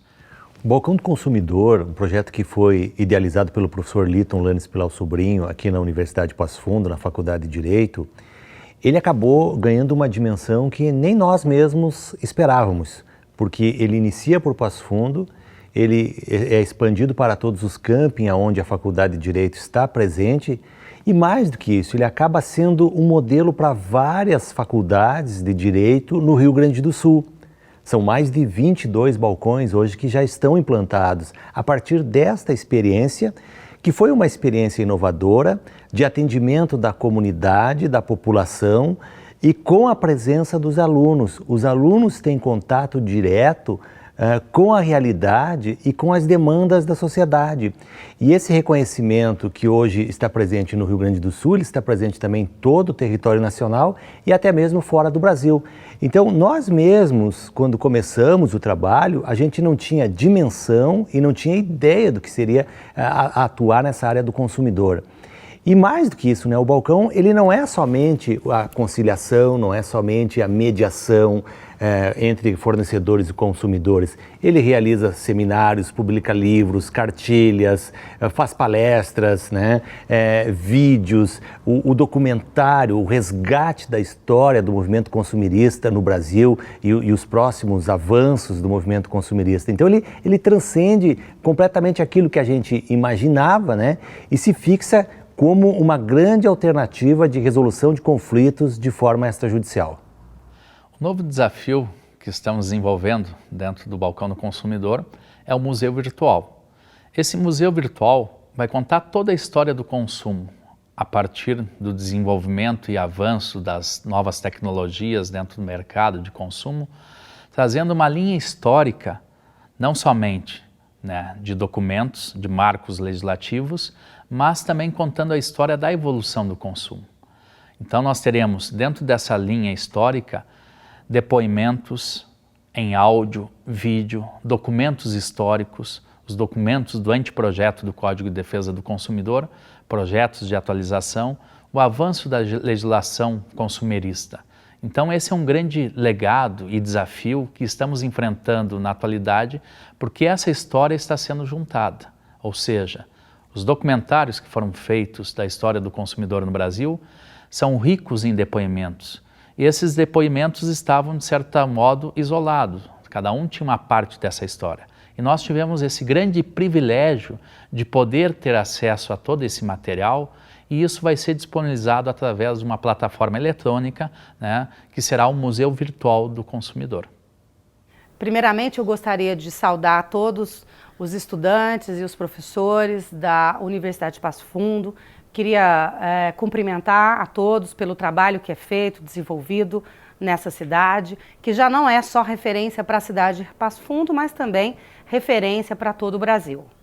É um dia especial comemorar o Dia do Consumidor. O Dia do Consumidor é todo dia, porque é o consumidor que, na verdade, move a economia deste país, seja para os seus contratos de serviço, seja pela compra de produtos. Mas é muito importante, nesse dia, comemorar que cada dia mais o consumidor está poderoso, não é? Ele tem voz. E nós, seja na universidade, seja no Estado e seja o mercado, tem que dar respostas a esses consumidores. Precisamos estar sempre juntos, fortalecidos para entregar a cada um deles melhores produtos, melhores serviços e, mais do que isso, respeito. A proteção do consumidor, as relações de consumo são também hoje no nosso país instrumento de cidadania. E é muito importante entendermos que cada vez mais será importante para a população brasileira, não é, que os seus direitos de consumidor sejam respeitados. Por quê? Porque é uma forma de se exercer a cidadania, ter um bom atendimento, ter uma cobrança justa e ter um produto de qualidade. Essas são a minha mensagem nesse dia importante e, de novo, cumprimentar todos pela iniciativa, dizer que aqui na Secretaria Nacional do Consumidor, eu e a minha equipe temos muito orgulho do trabalho que vocês desenvolvem nessa universidade.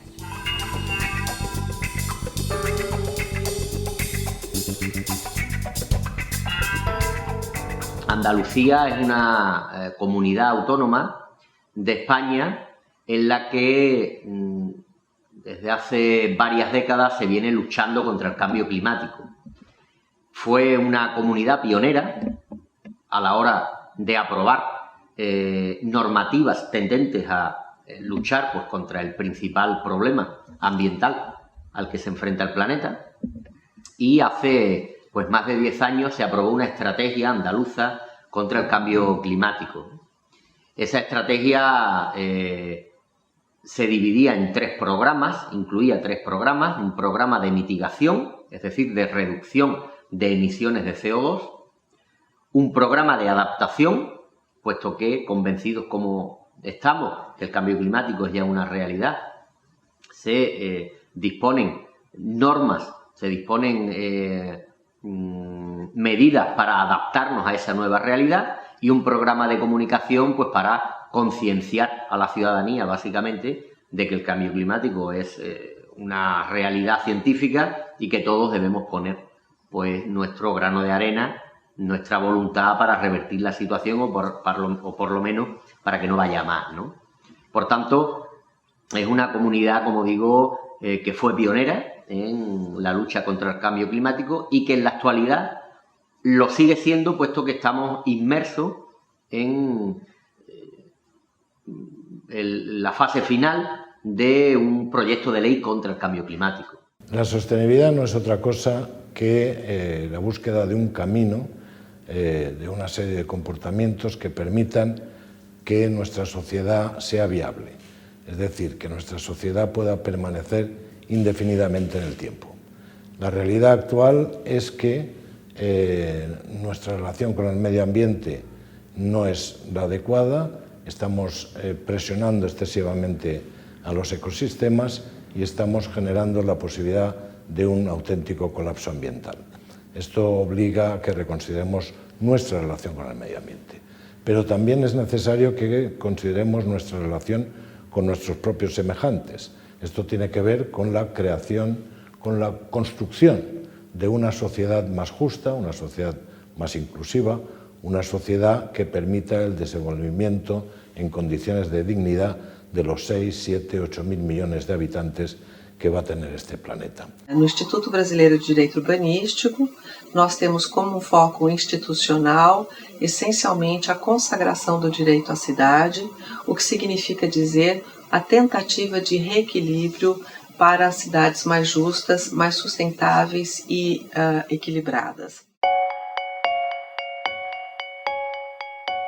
En relação ao meio ambiente, como marco mais concreto, é importantíssimo que, evidentemente, as novas tecnologias han permitido un aproveitamento dos recursos, un reuso, uma reutilização que ha tirado fora do foco o sistema tradicional de produção e de consumo baseado no uso único, sem retorno, dos bens materiais. Hoje as novas tecnologias permitem fabricar mais coisas com menos custo e, sobretudo, o novo paradigma que é a famosa economia circular, não? As 3 R, reciclagem, reuso e reutilização, que permitem que muitas matérias-primas, muitas delas escassas na natureza, o alumínio, outro tipo de coisas, puedan ser utilizados ilimitadamente.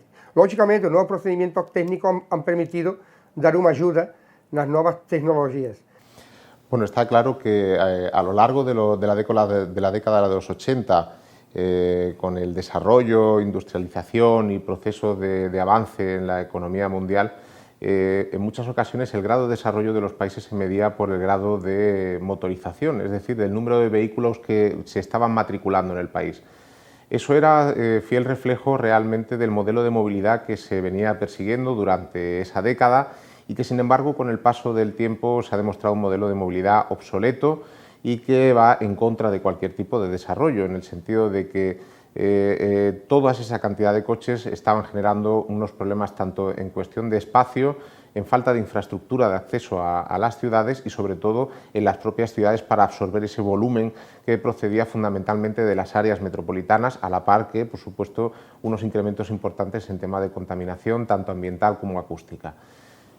Bueno, efectivamente ha ido sufriendo un cambio importante. Hemos hecho una apuesta pues igualmente importante por lo que es la movilidad sostenible y una apuesta clara por lo que son los modos de transporte activos, tanto del peatón como de la bicicleta, políticas profundas en cuanto al desarrollo de la bicicleta, la utilización y también fundamentalmente por lo que es el transporte público. Aparte también efectivamente de ir apostando por unos carburantes no tradicionales, carburantes alternativos que medioambientalmente pues hagan de nuestro planeta pues, más saludable, más económico también, que lleva aparejado y por tanto apostando claramente por lo que son estas políticas, ¿no?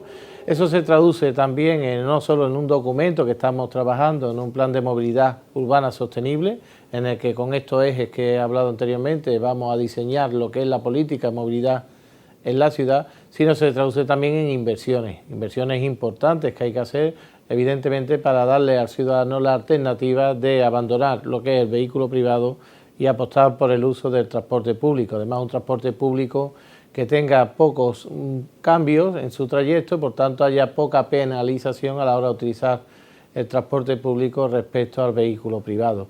Y así, bueno, pues hemos invertido y estamos invirtiendo en aumentar la red de carriles bici. Esta es una ciudad con un importante número de kilómetros, más de 140 kilómetros que tenemos en bicicleta, y vamos a ampliar en unos 10 kilómetros también, con conexión fundamentalmente también a lo que es el eje metropolitano, algo importante. Estamos hablando ya de que Sevilla no es solo una capital, sino que es una capital metropolitana con conexiones a todos los municipios que están a su alrededor y, como decía anteriormente, con inversiones en la bicicleta, con inversiones en el transporte público cada vez más moderno, con vehículos más modernos y menos contaminantes, pero también con infraestructuras para que desde la empresa pública de transporte de viajeros, pues bueno, aumentemos no solo las líneas, sino las modalidades. Vamos a invertir en lo que es una línea de tránsito rápido, una BTR, que une un núcleo importante de la capital con lo que es el centro de la ciudad, y vamos también a ampliar lo que es el metro ligero en superficie, llamamos aquí el metro centro, hacia otros núcleos importantes como es Nervión, y fundamentalmente también estamos reordenando paradas para lo que es las líneas que vienen de fuera de Sevilla, que convertirlas en unos nodos intermodales en el que facilitemos por los usos alternativos, siempre en estos ejes que decían, estos modos de transporte, para hacer más fácil lo que es el trayecto, lo que es el origen y el destino de los ciudadanos. Por tanto, estamos apostando por una política clara que nos va a decir en ese documento dónde hay que desarrollar las inversiones, hacia dónde tenemos que ir.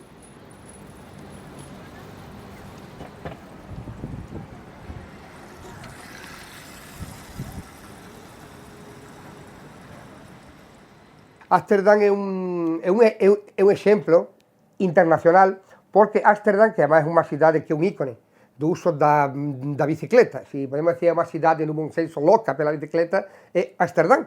E é sorprendente, porque muitas vezes as cidades do centro da Europa, que tem uma climatologia mais dura, porque lá fazem mais frio, mais umidade, sin embargo, eles fazem uma aposta, conseguiram que os cidadãos façam isso. E depois, Ámsterdam tem outra coisa, que también se está ensayando en otras ciudades europeas, que es la utilización de los ríos como autovías fluviales. Verdaderamente, muchas veces, y no extraño, las grandes ciudades, no de Europa, del mundo, por razones obvias, fueron construidas al lado de los ríos. ¿Por qué? Porque históricamente, ¿cómo conseguí agua? Pues muchas veces, por ejemplo, aquí en Sevilla tenemos un río, Guadalquivir, y salvo para uso turístico y para alguna cosa, no tenemos ainda desenvolvido un sistema de transporte pelo río que conecte a cidades, e poderia, porque nós temos o polo industrial tecnológico, que é la Cartuja, a Expo do 92, e o río abrange praticamente, divide en dois a cidade, passando por zonas muito importantes, ¿no? Lógicamente, aquí se utiliza para transporte de mercadorias, para uso turístico, e é verdade que o modelo de Ámsterdam podía ser un modelo a pensar.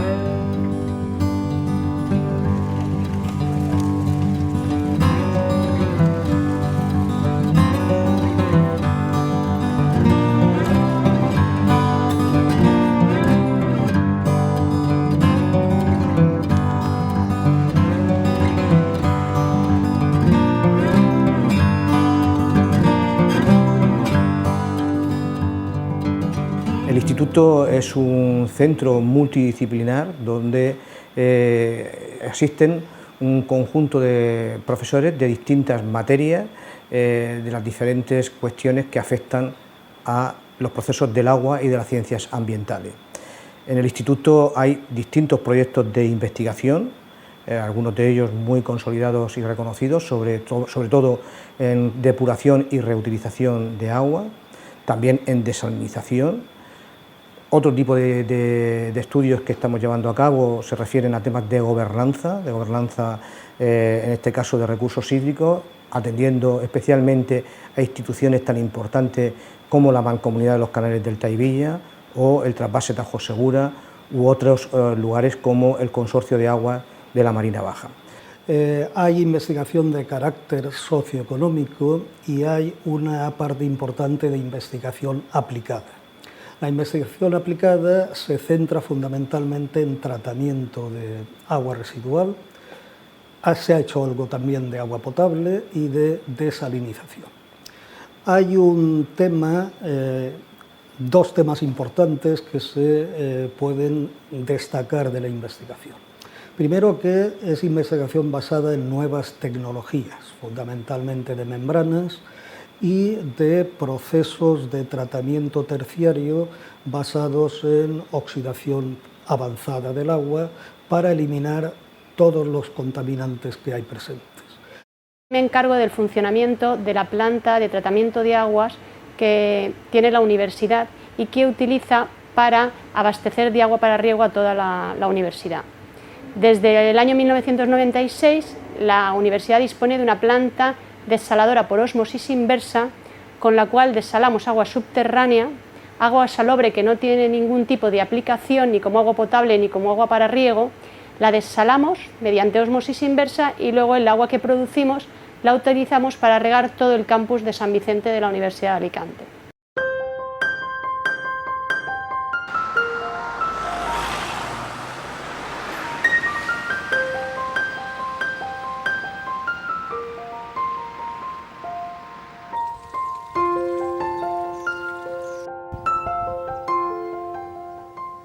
Decisi di fare la fabbrica in questo piccolo borgo che è il borgo di mia moglie, io sono nato qui vicino, e in questi anni abbiamo restaurato, abbellito, abbiamo costruito un teatro, un'accademia, abbiamo cercato di fare di questo borgo un luogo dove ci fosse il tempo per la cultura, per l'arte, per il lavoro e per la spiritualità.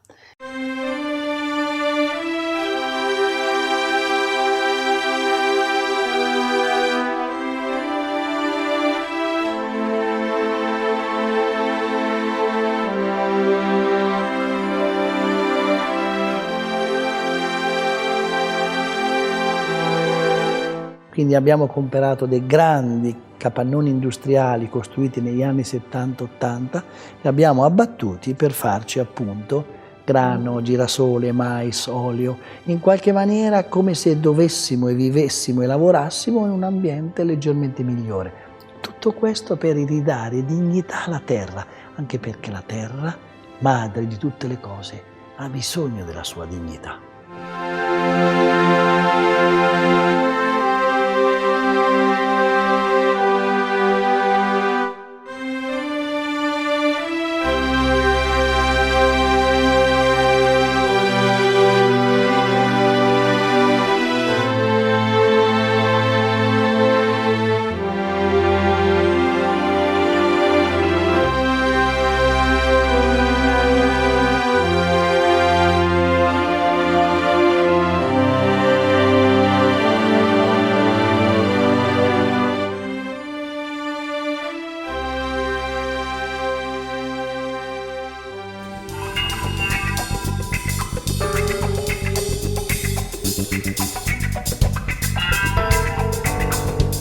A questão fundamental do Inmetro, qual é o produto fundamental que o Inmetro fornece?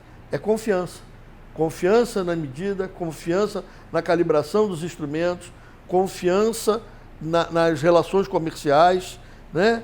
E a proteção do consumidor do ponto de vista das quantidades e da qualidade do que está sendo consumido.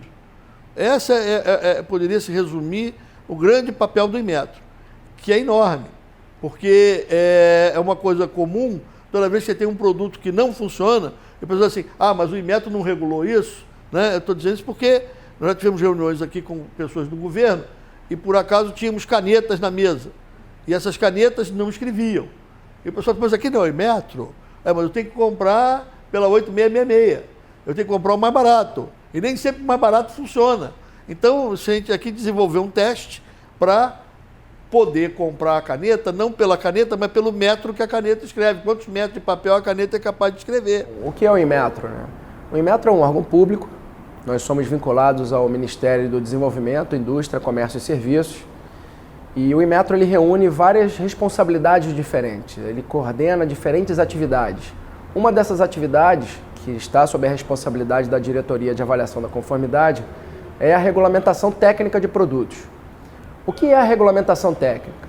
Toda vez que o Inmetro identifica a necessidade, seja por conta de um acidente de consumo, seja por uma demanda do setor produtivo, toda vez que ele identifica a necessidade de definir requisitos técnicos que um determinado produto ou um serviço precisa atender, o Inmetro faz isso por meio da publicação de um regulamento técnico.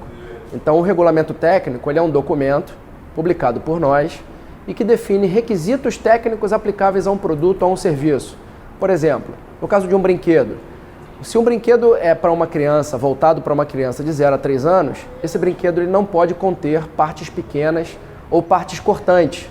Então, esse é um requisito técnico aplicável a um brinquedo que, por sua vez, é um produto regulamentado pelo Inmetro. O trabalho, então, de regulamentar um produto envolve, então, muitos atores, né? Envolve o setor produtivo, envolve o setor de defesa do consumidor, envolve governo, então, e a parte que nos cabe dentro desse processo é o trabalho de avaliar propriamente a segurança do objeto, avaliar alguma propriedade dele, medir essa propriedade, de modo a determinar se ele atende ou não o critério, então, que é exigido. A gente tem essa área de inovação, de apoio à inovação tecnológica aqui no Inmetro, que justamente faz esse intercâmbio, essa ligação entre a indústria nacional e os laboratórios do Inmetro e o corpo técnico do Inmetro.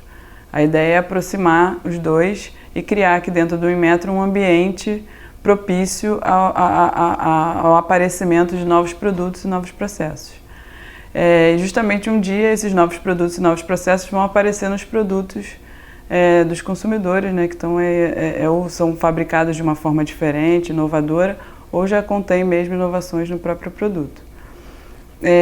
Então a gente desenvolve essas parcerias com as empresas através de vários formatos, através de contatos diretos, ou a gente tem uma incubadora de projetos tecnológicos, que também recebe empresas de vários setores. Hoje a gente tem algumas empresas, principalmente do setor farmacêutico, que desenvolvem projetos na área de biotecnologia, e também temos temos um projeto de um parque tecnológico que vai funcionar recebendo empresas e novos centros de pesquisa e desenvolvimento ou novas plantas produtivas de empresas brasileiras para desenvolvimento de produtos. E a ideia do parque é justamente estar aqui perto dessa infraestrutura laboratorial do Inmetro, contar com o apoio dessa infraestrutura para poder desenvolver processos inovadores. Então, toda essa ideia gira em torno da criação de um ambiente dentro do Inmetro de inovação e de proximidade da indústria nacional, porque o nosso trabalho dentro do Inmetro está muito ligado ao desenvolvimento da indústria, ao apoio à competitividade da indústria.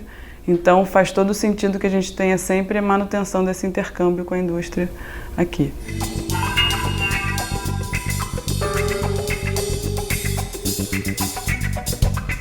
O Instituto Nacional da Propriedade Industrial é uma autarquia vinculada ao Ministério da Indústria, Comércio Exterior e Serviços.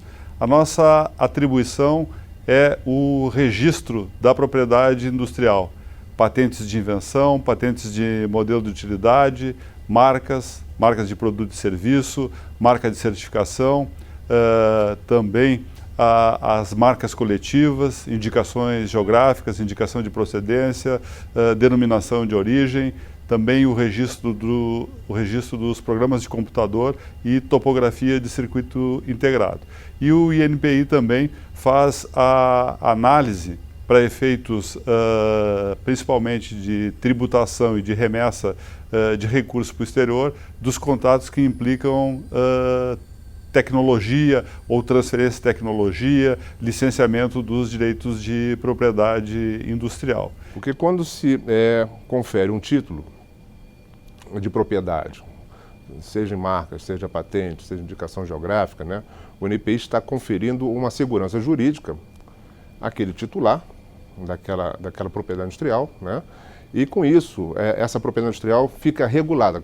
Ao conferir a segurança jurídica, aquele titular daquela propriedade, ele tem o direito de excluir terceiros que indevidamente queiram usar indevidamente a sua propriedade. Então, regula por esse lado.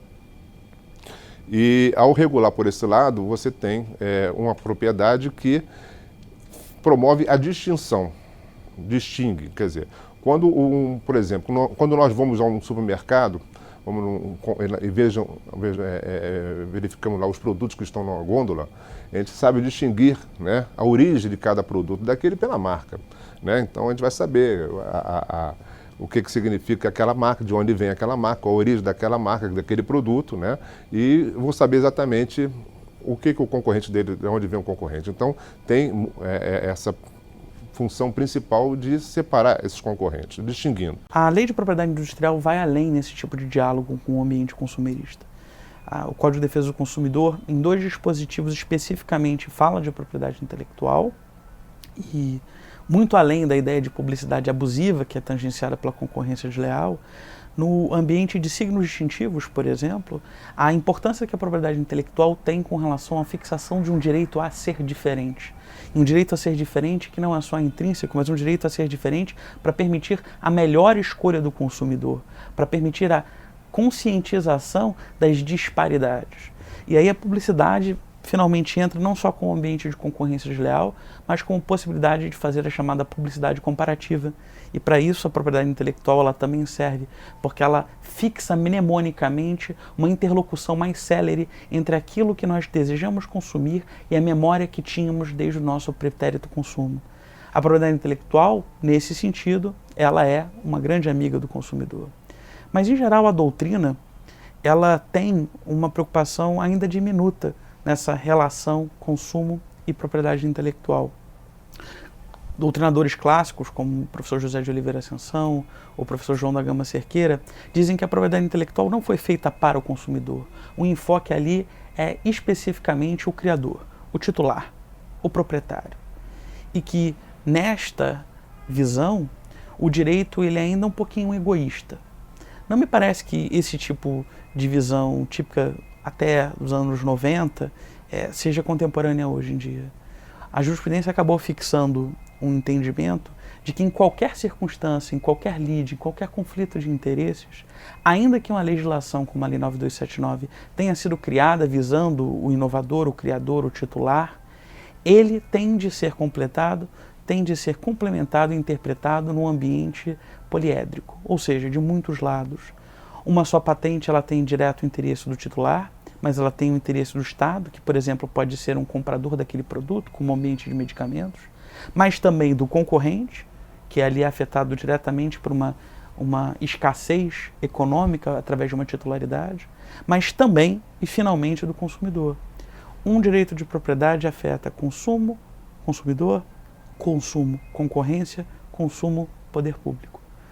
Vários lados.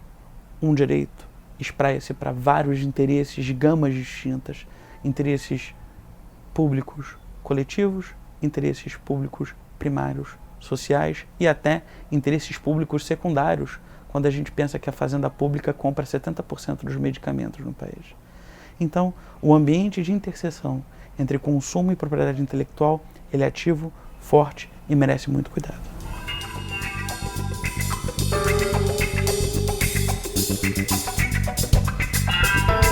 No artigo 10 da Lei de Cultivar, há uma série de previsões em que os agricultores eles poderiam utilizar a semente de segunda geração, isto é, ele tem aquela primeira semente que representa o cultivar, que ele comprou, que ele pagou o efetivo royalties, ele plantou aquela semente, ele colheu, veio uma semente de segunda geração. Ele poderia guardar a semente de segunda geração, transformá-la em alimento para animais, transformá-la em eventuais trocá-las em eventuais programas governamentais entre pequenos e médios agricultores, estocá-las para consumo próprio, sem a necessidade de pagar ou de requerer autorização àquele titular anterior. Isso não é nada além do que a gente tem nos usos livres da Lei de Direitos Autorais. Lá no artigo 46, com as várias hipóteses de usos transformativos, citação, referências, usos no âmbito privado, as formas de usos livres que tem também para signos distintivos na Lei de Propriedade Industrial, citação em discursos, citação em livro, utilização para referência do produto que se encontra vendido. Não há qualquer diferença ontológica, não há qualquer diferença finalística desses usos livres presentes na Lei de Cultivar. É diferente do que parte da indústria alega, que ali haveria uma privação desmesurada do direito daquele que cria aquela semente protegida pelo cultivar. E a semente protegida pelo cultivar, apenas para deixar bem claro, ela se trata de uma semente que ela possui certos caracteres específicos, ela possui certos marcadores que atraem para ela uma distintividade perante as demais sementes e atraem para ela uma homogeneidade e uma unicidade. Significa dizer, ela é diferente das demais, e na medida em que ela é cultivada, ela traz outras gerações, ela mantém aquelas distintividades de forma homogênea, sem haver uma diferença, uma corrupção naqueles caracteres. Isso faz com que ela seja passível desse tipo de proteção. Qual que é o problema? Nosso ordenamento ele veda o patenteamento de produtos biológicos, mas ele não veda o patenteamento de processo de criação ou de alteração dos produtos biológicos. Não há essa distinção. Então, é muito comum um titular ele ser titular da patente para o processo de criação de transgenia e aquela transgenia gerar uma semente dotada de homogeneidade capaz de ser protegida pelo cultivar. Então, os titulares de ambas essas proteções, eles alegam então que por conta daquela patente de processo, e não há na Lei de Propriedade Industrial esta espécie de uso livre que permitiria aos agricultores, então por conta daquela patente de processo, a sua proteção ela se estenderia para a segunda, terceira, quarta, quinta, infinitas gerações. Uma vez que foi a patente de processo dele que fez com que originasse aquela semente específica que então foi plantada e, por um processo natural, gerou uma outra semente.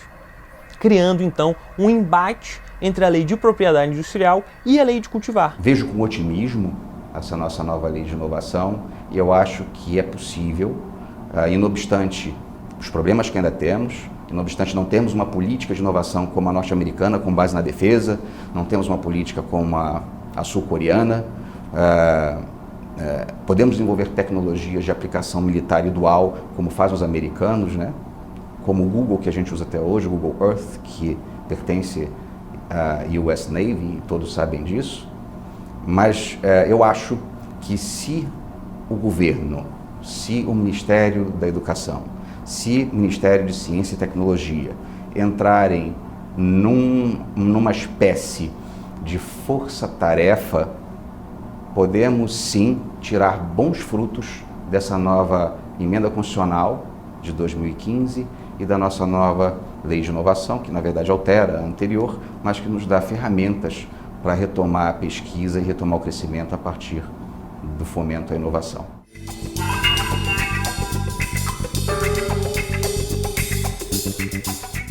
Bom, o Instituto Nacional de Controle de Qualidade em Saúde, conhecido dentro do Ministério da Saúde como INCQS, né? Ele é uma unidade técnico-científica da Fundação Oswaldo Cruz, que tem total vinculação ao Ministério da Saúde. No caso específico do INCQS, olha que eu já estou resumindo, né? Nós temos uma missão preferencialmente vinculada ao Sistema Nacional de Vigilância Sanitária. Nós somos parte do Sistema Nacional de Vigilância Sanitária no mesmo nível que a Agência Nacional de Vigilância Sanitária, a Anvisa. Somos uma estrutura que não atua só nas atividades analítico-laboratoriais. Ela vai muito além disso, porque as atividades analítico-laboratoriais existe uma rede, né, de laboratórios de saúde pública em todos os estados e em alguns municípios também. E nós somos parte disso. Nossa instituição, além da questão analítico-laboratorial, ela atua também na área de ensino, pesquisa e desenvolvimento. E também de alguns apoios à atividade laboratorial da rede e outras possibilidades da própria área regulada. O Departamento de Química do INCQS participa em vários programas junto a órgãos públicos das 3 esferas de governo, estados, municípios e governo federal. Tá? Esses programas avaliam a conformidade de vários produtos utilizados no país, como, por exemplo, medicamentos, detergentes enzimáticos, várias análises em alimentos, como resíduos de metais pesados, resíduos de agrotóxicos, resíduos de micotoxinas, resíduos de medicamentos em produtos de origem animal. Também analisamos produtos biotecnológicos complexos, como vacinas e biofármacos de última geração, e temos também alguns programas de análise de artigos para a saúde humana, tá? Como bolsas para armazenagem de sangue, seringas, agulhas, catéteres, entre outros. Eu acho que o foco do consumidor é primordial a mediação. Você pode evitar demandas judiciais, você pode evitar um custo maior para o Estado, você pode evitar ações que possam sobrecarregar o judiciário, inclusive em valores que sejam irreais. Até nós tivemos recentemente uma palestra onde nós colocamos, por exemplo, as empresas de telefonia. Como é que uma pessoa vai reclamar uma questão de uma empresa de telefonia que custa para ela R$80, ela vai pagar R$2.000 para resolver o conflito? É ilógico isso. Nós acreditamos que alguns conflitos podem ser resolvidos muito mais facilmente, melhorando o serviço das empresas de telefonia, por exemplo, e melhorando a qualidade do cidadão, atendendo ao cidadão cliente, que é a verdadeira função do sistema brasileiro, por exemplo, em defesa da concorrência, em direito do consumidor. A ideia é atender o cidadão cliente.